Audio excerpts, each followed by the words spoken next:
Bienvenue sur cette chaîne Prendre le pouvoir sur sa vie.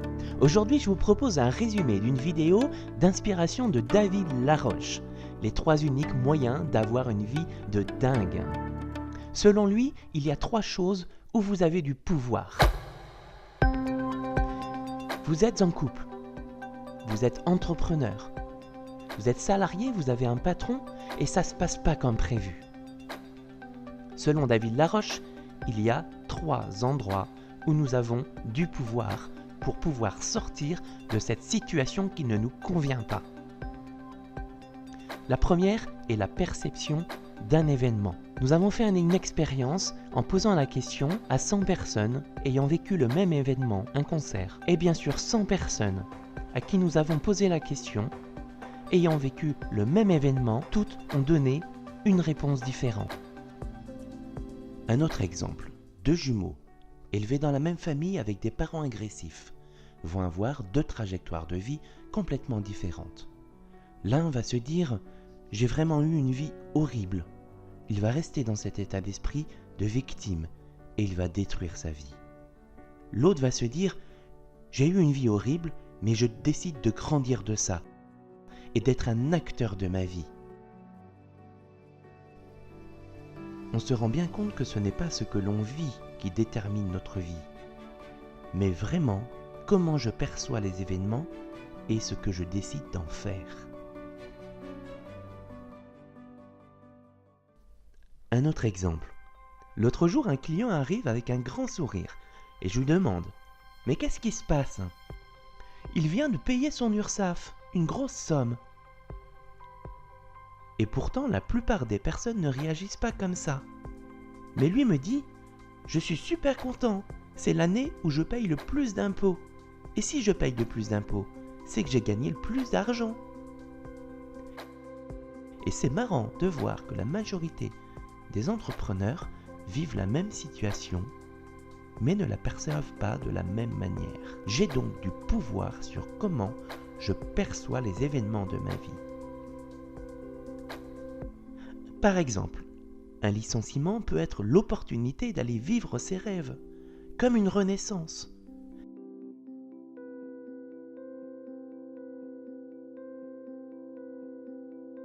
Cette façon de voir les choses donne de l'énergie. Je vais vous donner un dernier exemple. Il s'agit d'une femme qui a perdu son fils. Depuis 8 ans, elle n'arrive pas à s'en remettre. Sa vie s'est arrêtée. David lui dit « Mais imaginez votre fils en train de vous parler aujourd'hui, vous dire « Je désire que tu ailles vivre tes rêves. Je désire que tu sois heureuse, que tu m'honores en allant vivre une vie remplie d'amour et de gratitude, en te dépassant pour tes rêves. » Cette femme s'est projetée, a vu son fils lui parler de cette façon. Elle l'a su, elle savait et elle sait maintenant que c'est la volonté de son fils.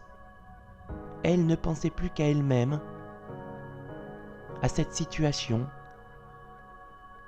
qu'elle vivait depuis 8 ans, qu'elle subissait. Et avec cette nouvelle pensée de son fils qui lui parle, d'espoir, qui lui demande de faire de la mort de son fils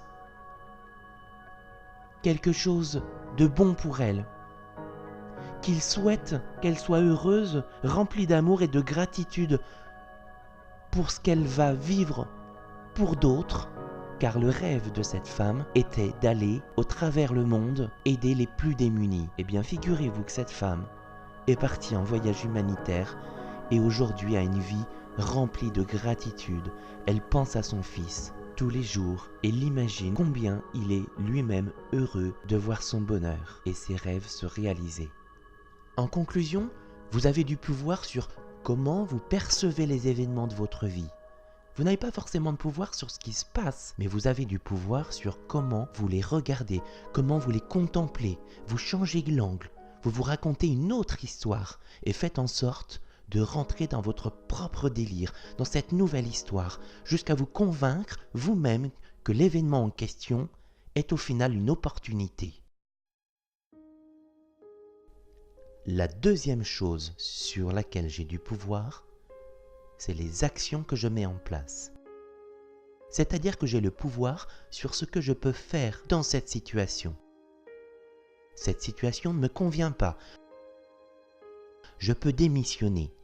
Je peux appeler une personne, prendre mon téléphone, me former, déménager, m'exprimer auprès de ma femme, de mes enfants, de mon mari. Je peux faire une vidéo, je peux lire un livre.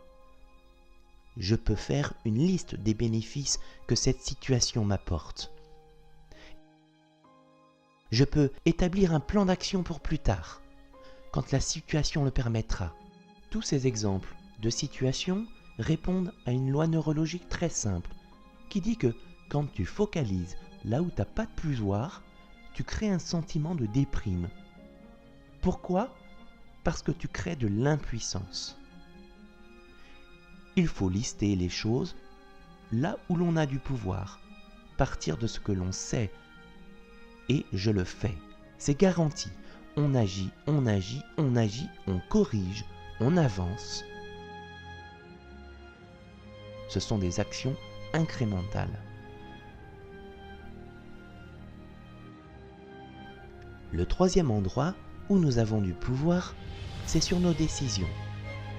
Ta vie, elle peut changer en une heure, en une idée, en une rencontre, en une prise de décision, de vivre une vie extraordinaire. Je sais ce que c'est que d'avoir une vie que je déteste.